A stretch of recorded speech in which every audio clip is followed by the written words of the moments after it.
ओम शांति। आज की अव्यक्त मूल्य का हेडिंग है कर्म आत्मा का दर्शन कराने का दर्पण। ये मुरली 19/3/1982 में चला था। तो इसका सार सुनते हैं।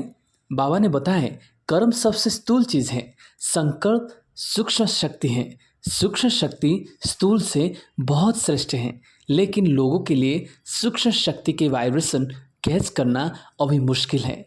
कर्म शक्ति द्वारा आपकी संकल्प शक्ति को भी जानते जाएंगे। मनसा सेवा कर्मणा से श्रेष्ठ है। वृत्ति द्वारा वृत्तियों को वायुमंडल को परिवर्तन करना, यह सेवा भी अति श्रेष्ठ है।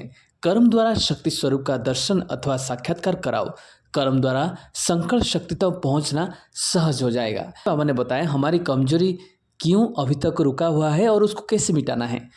तो बाबा ने बताया कि कमजोरी को दूसरों से छिपाना की कोशिश, कमजोरी के ऊपर की शाखाएं तो काट देते हैं, इसलिए थोड़े समय तो समाप्त अनुभव होती है, लेकिन बीज होने के कारण कुछ समय के बाद परिस्थितियों का पानी मिलने से फिर उसी कमजोरी की शाखा निकल आती है।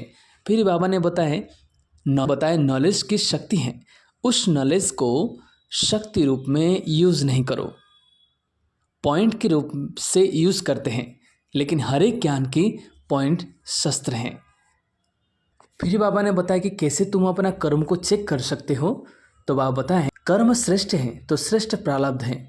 कर्म आत्मा का दर्शन कराने का दर्पण है। कर्म रूपी दर्पण द्वारा अपने शक्ति स्वरूप को जान सकते हो।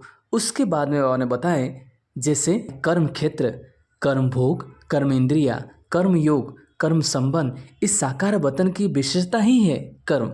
जैसे निराकारी वतन की विशेषता कर्मों से अतीत अर्थात न्यारा है। फिर बाबा ने बताया चित्र चैतन्य स्वरूप की निशानी है, श्रेष्ठता अथवा महानता।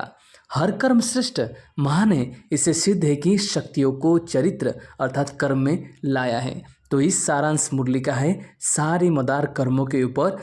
तो हमारा शक्ति स्वरूप हमारे कर्मों से ही पता चलता है। तो बाबा ने बताया कि कर्म तुम्हारा श्रेष्ठ होगा तो तुम्हारा प्रारब्ध भी श्रेष्ठ होगा। ओम शांति।